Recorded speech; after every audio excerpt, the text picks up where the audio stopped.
அனைவருக்கும் வணக்கம்.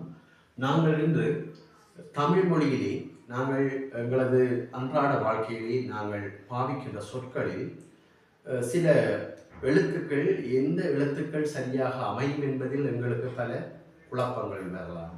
சில நேரங்கள் பிழையான விடயங்களுக்கு சரியானது என்று எங்களுக்கு தோணக்கூடிய வாய்ப்புகள் இருக்கின்றது. அந்த வகையிலே எங்களுக்கு அடிக்கடி குழப்புகின்ற ஒரு விஷயம் இந்த விகுதியாக வருகின்ற இந்த நர் இந்த இரண்டு சுழி நர் வருமா, சில நேரங்களில் இந்த இந்த நானாவுக்குரிய வார நர் வருமானது எங்களுக்குள்ள பலருக்கும் பல படித்தவர்களுக்கும் இந்த சந்தேகங்கள் அடிக்கடி வருகின்றது உண்டு.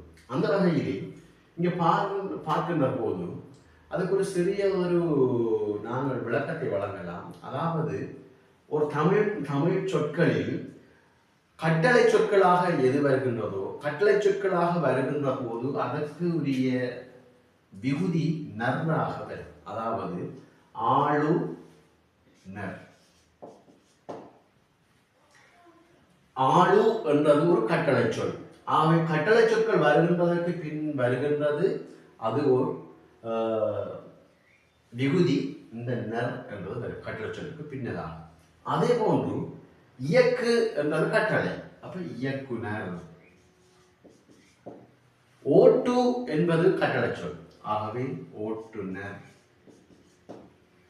பெரு என்று சொல்றது கட்டளை சொல். ஆகவே பெறுநர். நடத்துனர் என்பது கட்டளை சொல் என்றவையால் நடத்துனர் இந்த நகர்ந்து முடியும். அதே போன்று கட்டளை சொல் அல்லாது வருகின்ற சொற்களுக்கு நாங்கள் இந்த சாதாரணமாக வருகின்ற நர் பாவிக்க முடியும். ஓடினர், பாடினர், பேசினர், கூடினர், ஆடினர். ஆகவே நாங்கள் மிகவும் அவதானமாக இருக்க வேண்டும். ஆளுநர், இயக்குனர், ஓட்டுநர், பெறுநர், நடத்துனர் எழுதுகின்ற போது விகுதி சொல்லாக நர் என்பது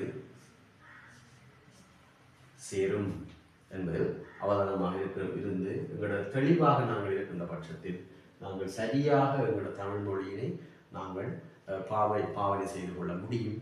ஆகவே மற்றும் ஒரு காணொலியில் உங்களை சந்திக்கும் வரை உங்களிடமிருந்து விடைபெறுகின்றேன். நன்றி, வணக்கம்.